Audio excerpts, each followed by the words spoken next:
just heard from Nuno ahead of Queen's Park Rangers, yet another team they've been beaten by this season. But Nuno says it's not about revenge. It's not about revenge. There's a respect there. Yeah, he doesn't care about that. I think it was quite a few months ago now.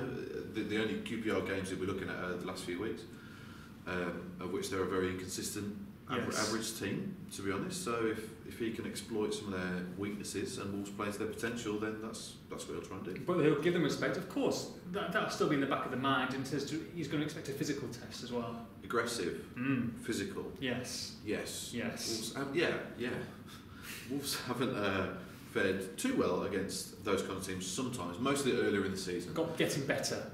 To the extent where they're out fighting teams. Out-fighting teams? More physical than teams. You know what I mean? Well, sort of. They're mixing it up, basically. Yeah.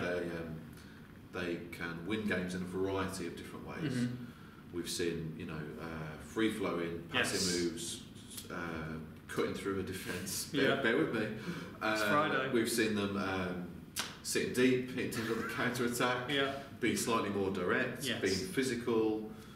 They've done it a number of ways, and that's why they're so far ahead at the top of the league. So far ahead, and he'll want more of the same. You could tell by the opening couple of questions, even though he doesn't give away too much, we come to understand that and expect that on a Friday. They did enjoy that last weekend. The atmosphere, the performance, and the results were perfect. Yes, they were. Yeah. What's so funny? No, I'm saying it was. They were. No, it was, and it kind of highlights. Coming threes like last weekend. Right. It kind of highlights for me, as I said to Nuno and Barry Douglas as well, who just spoken to just how good, what you say, just how important Marbella was. Yes. Right. That's my next question. Because they've come back refreshed, and as Nuno said, he has noticed a difference in them, certainly on the pitch, and he says there's a stronger spirit. Yes. Which is crucial for the final running. Now, and also as well, because you've got the Portuguese.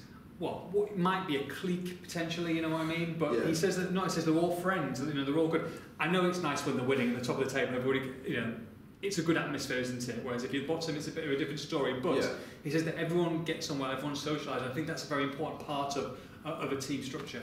If you're top of the league, it's team spirit. Yes. If you're bottom of the league, it's a clique. Yes. Right? Yeah. Now, you've got 6 or 7 Portuguese lads or Spanish lads between the ages of 20, 25.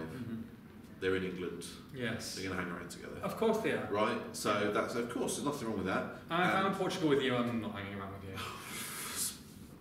you. Agreed. Very words out today. So, yeah, exactly. So, of course they're going to do that. Yeah. And it's a big help that there are so many of them here because it's helped them settle in better, hasn't it? So, but the team spirit is very strong. Yes.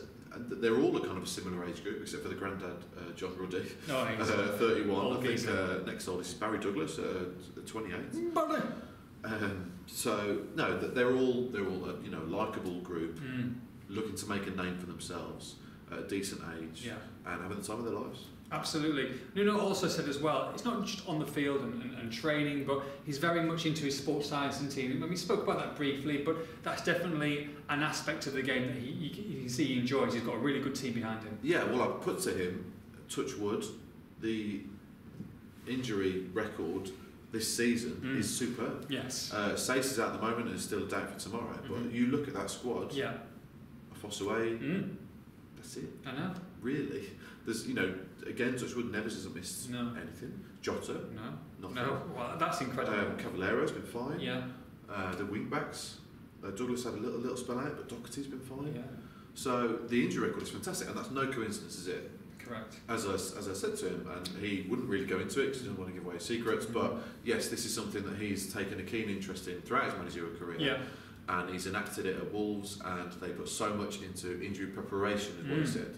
It's so much more important than bringing a player back quickly after injury. It's about preventing it first. Yeah. And that's worked. Willie Bolly had dodgy hamstrings and he's been okay as well. I know. I mean, you look at people who are missing out. Like Danny Barton, Courtney Hawson.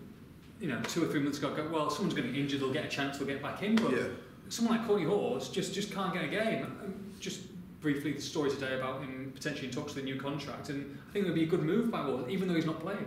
Yeah, so he's one of the few, in fact might be the last one, that hasn't really had a new deal since they started to pay a bit more money last summer, you know, when you get Neves and Jota, or Neves rather, coming in on decent money, and I think, Price got a new contract before he left, Cody's had one, a couple of others as well, Doherty's had one I think as well, so Hawes is the last one to be kind of bumped up, I guess, to a decent, to reflect the wage structure, the new wage structure at the club, as it were, which is not astronomical by the way, but still, so they're in talks. You can afford to make it rain is what you're going to say soon. Whoa, wouldn't say that, mate. That's what you would say. So in Marbs. So you completely lost train of thought. Courtney Hawes. So they're in discussions at the moment. There's no deal, but he's out of contract at the end of next season. So they don't want it dragging on to the summer when there's 12 months. You don't want to get to that 12 months to the end of the contract out period. So hopefully they'll sort it out soon. Some people saying that Courtney Hawes, like, should they be giving him a new contract or not? Who said that? Different people on social media. When we put the story out today, saying that maybe Wolves have tweeted. I can't name names. It's abuse of the week. I'll be spoiling it. Right. Okay. But I think it'd be a great deal. I think Courtney Hawes, just because he hasn't been playing doesn't mean to say that he's not good enough. No. He's got 30 years ahead of him. Yeah. Keep with us in this video. He's 22 years old, yes, and he's an England under-21 international of many caps, and he's got huge potential. Huge. He's got great technique. He's strong. He's good in the air. He's pretty quick. Good technique. Good on the ball. He's got pretty much everything. Yeah. So they don't want to let him go. No. And if it comes to him going because he's not playing, they won't let him go on the cheap, because he's a young English centre half with a huge future. You look at the kind of guys that have got into the England squad the past couple of years. Sure. Ben Gibson, terrible player, Middlesbrough centre half, and even he got the England set up. Please. Me for Burnley. You. Decent. Maguire. Look at Maguire now, where he was. So Courtney Hawes will be looking at that, and I tell you what, why the contract discussions are probably dragging on is because he wants regular football. And he wants it here, of course, but I suspect they're going to wait and see what happens with Willy Bolly in the summer. If Willy Bolly signs, I don't see a place for Courtney Hawes. If he doesn't, there's an opportunity there. Maybe. Yeah, but look at the same time at the start of the season, if someone said, Conor Cody was going to go to Sheffield United at the start before Noonan even got hold of him, people are like, all right, okay, well, fair enough, decent, didn't really get a look in, but look at him now. So that quite easy having Courtney Hawes next season. You just don't know. But you in the Premier League, you're elevated. Completely agree. Okay, he's going to do that thing that he's going to talk about. It's fine. No, you're absolutely right. You've nailed it. Okay, so let's talk about tomorrow then. Full house at Molineux. Everyone looking forward to it. Bally loves a full house. Bally! 7th sellout of the season. You're warming up now. It's good. It's taken us 7 minutes, but it's fine. 7th sellout of the season. Can you believe it? And yes, the atmosphere was amazing last week. And even though they scored the early goal, the fans just kept singing. So we want more of that tomorrow. Packed house, raise the roof, QPR at home. Should be an easy win. Score prediction? 2-0. 2-0. Wolves 4. Queen's Park Rangers 0. Me team will be there for all the build-up on this one. Make sure you log on to expressandstar.com.